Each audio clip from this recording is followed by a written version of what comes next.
Halo teman-teman, tepat 1 hari sebelum saya berangkat trip fotografi, Xiaomi 13T ini hadir di meja saya. Terus terang, kedatangan ponsel ini terasa agak telat, karena Xiaomi ini sudah launching di Indonesia kira-kira 2 minggu sebelumnya. Dan juga sudah banyak yang mereview. Tapi lebih baik telat daripada tidak sama sekali, bukan? Lagian, pasti masih banyak yang masih menimbang-nimbang untuk membeli ponsel ini atau membeli yang lain. Dan hampir tiap bulan ada saja ponsel baru yang diluncurkan. Contohnya, saat saya membuat video ini, Xiaomi 14 sudah hadir dan kabarnya laku sekali di Tiongkok. Dalam 10 hari bisa terjual 1,44 juta unit. Ini kan luar biasa kan?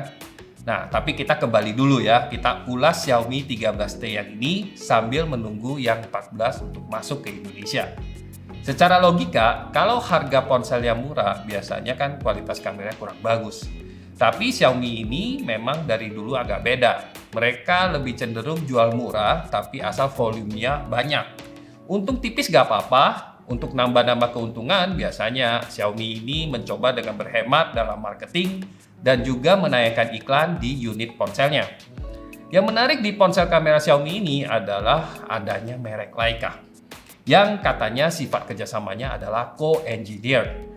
Istilah ini tentunya agak sedikit misterius, tapi yang saya tangkap dan saya pahami adalah Leica berperan sebagai konsultan untuk desain lensa dan juga software, dan memberikan license kepada Xiaomi untuk membranding kameranya. Produksi kamera dan lensa tetap tanggung jawab dari Xiaomi. Selain itu, kedua merek bekerja sama dalam marketing mereka. Tapi yang paling menarik untuk teman-teman di Indonesia adalah Xiaomi 13T ini satu-satunya ponsel bermerek kamera Leica yang resmi masuk di Indonesia. Dengan harga yang relatif terjangkau, 6,5 juta rupiah. Dan harga terakhir yang saya cek di toko-toko online itu kurang lebih 6 juta lebih sedikit saja. Menurut saya ini lumayan banget. Sebelumnya, saya pernah menguji Xiaomi 12 Ultra yang sensornya 1 inci dan seri 13 pastinya akan lebih seru lagi. Tapi dari nanya-nanya, saya mengetahui bahwa 13T ini termasuk tipe yang paling rendah tingkatannya. Jadi dibandingkan dengan seri Pro atau Ultra, dia masih di bawahnya. Kualitas prosesor dan kamera tentunya juga berbeda. Sebagai kamera 6 jutaan, spesifikasi kameranya menurut saya lumayan bagus. Ada 3 modul kamera, yaitu yang utama 50 megapiksel dengan sensor 1/1,28 inci. Dan bukaannya juga besar, f1,9. Modul yang lain yaitu lensa ultra wide dan juga telefoto ekuivalen dengan 2 kali zoom dengan sensor yang lebih kecil tapi bukaannya tetap besar, f1,9. Kualitas gambar yang bisa didapatkan dengan modul utamanya menurut saya cukup baik. Untuk foto-foto pemandangan, bagian tengahnya tajam dan detail. Tapi kalau kita lihat di bagian ujung-ujung atau tepi-tepi foto, kita mulai bisa melihat kualitasnya berkurang ketajamannya dan juga terlihat sedikit distorsi. Ada 2 karakter tonal warna yang kita bisa pilih. Leica Vibrant untuk warna dan tonal yang lebih cerah dan juga meriah.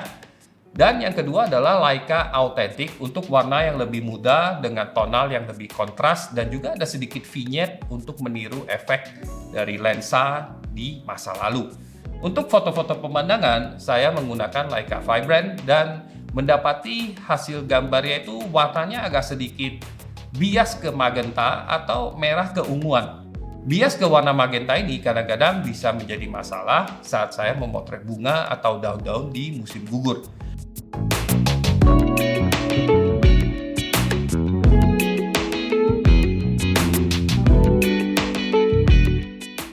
Kadang-kadang saya perlu lensa yang lebih lebar juga, dan untungnya ponsel ini punya modul ultrawide, tapi kualitasnya lebih rendah daripada modul utamanya.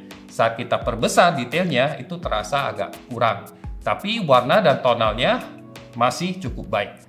Dan untuk foto potret, biasanya saya menggunakan mode potret dengan simulasi bokeh, meniru latar belakang blur seperti lensa bukaan besar.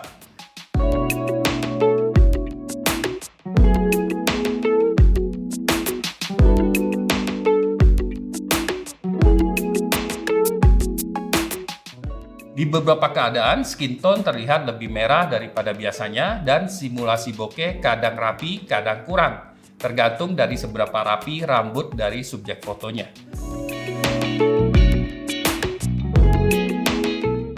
Kalau saya pakai mode Leica Authentic untuk foto potret, warnanya menjadi jauh berbeda. Warnanya lebih terkesan netral dan agak sedikit pucat, tidak kemerahan atau kekuningan.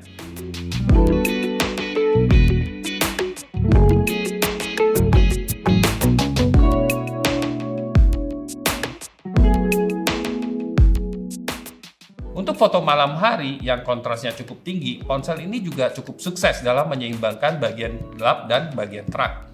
Hasilnya juga masih tajam meskipun detail-detail halus itu saya perhatikan udah mulai hilang. Tapi warnanya tetap kelihatan cerah dan menarik.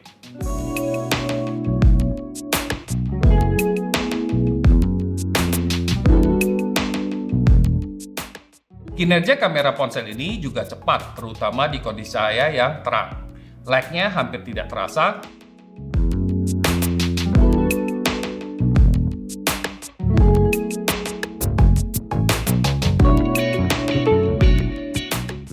Tapi kalau di kondisi gelap, misalnya malam hari, saya perhatikan ada sedikit jeda.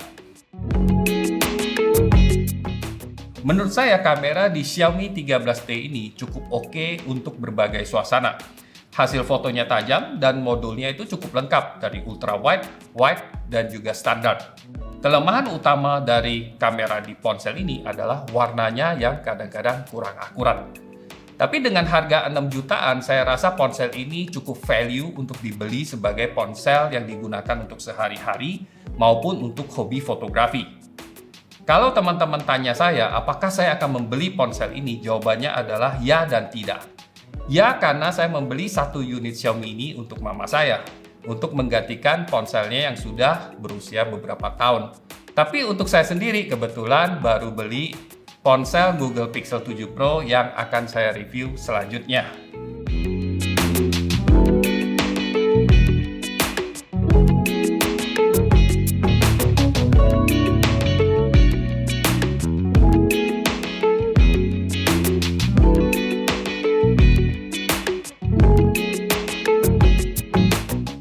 Perkembangan kamera ponsel ini sekarang itu sangat cepat ya. Waktu saya rekam video ini, ternyata Xiaomi Global sudah meluncurkan Xiaomi 14 yang juga memiliki kamera merek Leica dengan prosesor yang lebih canggih. Harapan saya Xiaomi Indonesia membawa Xiaomi 14 ini ke Indonesia di masa depan. Kalau teman-teman masih penasaran dengan Xiaomi 13T ini, saya telah menayangkan konten perbandingan antara hasil dari Xiaomi 13T ini dengan kamera Leica Q dan SL asli dari Leica. Silakan tonton video itu jika belum, dan terima kasih untuk perhatian teman-teman. Sampai jumpa di video review mendatang. Oke, bye-bye.